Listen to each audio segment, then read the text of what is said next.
এবারে তারকেশ্বরে কি কি ব্যবস্থা রয়েছে চলুন এক এক করে দেখে নেওয়া যাক। তারকেশ্বর স্টেশন থেকে বেরিয়েই করা হয়েছে পুলিশ সহায়তা কেন্দ্র।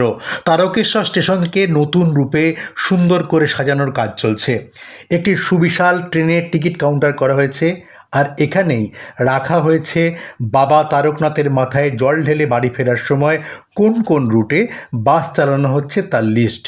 এবার চলুন দেখি যারা শেওড়াফুলি থেকে গঙ্গা স্নান করে জল ঢালতে আসছেন সেই রাস্তায় কি করা হয়েছে।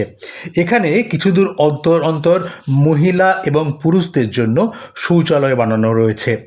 রয়েছে পুলিশি সহায়তা কেন্দ্র, বানানো হয়েছে উঁচু টাওয়ার, যেখান থেকে হাজার হাজার মানুষের ভিড়ে কোনো সমস্যা হচ্ছে কিনা তা পর্যবেক্ষণ করার জন্য। আর এই গেটটা তো আপনারা সকলেই চেনেন, এটাতে শ্রাবণী মেলা কথাটি বাংলায় ইংরাজিতে দেখানো হচ্ছে এবং বিভিন্ন রং পরিবর্তন করে আলোর খেলা চলছে সন্ধ্যা নামতেই। গোটা শহরটাকে সুন্দর সুন্দর আলোয় সাজিয়ে তোলা হয়েছে, যা গোটা তারকেশ্বরকে উৎসবের অনুভূতির মাত্রা অনেক গুণ বাড়িয়ে দিয়েছে তা বলাই বাহুল্য। কয়েক হাজার লোক বিশ্রাম নিতে পারবে এমন সুবিশাল তাঁবু খাটানো হয়েছে অনেক কটি।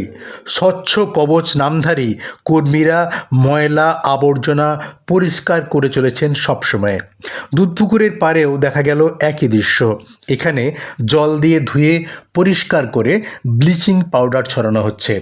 দুধপুকুরে সন্ধ্যেতে অসাধারণ লেজার শো প্রদর্শন হচ্ছে, সাথে বক্সে বাজছে নানা রকম শিবের গান স্তোত্র, যা আপনাকে মন্ত্রমুগ্ধ করে দেবে। চলে এসেছি মন্দির প্রাঙ্গণে। এখানে অনেক ভক্ত একসাথে শিবস্তুতি করছেন, যা খুব আবেগঘন মুহূর্তের সৃষ্টি করছে, যা আপনাকে ভক্তিভাবে আচ্ছন্ন করে তুলবে তা বলাই বাহুল্য। মন্দিরের চূড়াতেও আলোর রং পরিবর্তন হচ্ছে কিছুক্ষণ পরপর, যা সত্যিই খুব সুন্দর। মন্দিরের ভিতরে যেখানে বাবা তারকনাথ অধিষ্ঠান করছেন সেখানে ফটো তোলা বা ভিডিও করা নিষিদ্ধ, তাই সেটি দেখাতে পারলাম না। দোকানে সাজানো বাবা তারকনাথের ছবি আপনাদের দেখাচ্ছি। আমার সৌভাগ্য হয়েছিল এদিন বাবা তারকনাথকে দর্শন করার। খুব ভালোভাবেই দর্শন করলাম এবং বলে উঠলাম, জয় বাবা তারকনাথ, জয় বাবা তারকেশ্বর, নমঃ পার্বতী পতয়ে, হর হর মহাদেব।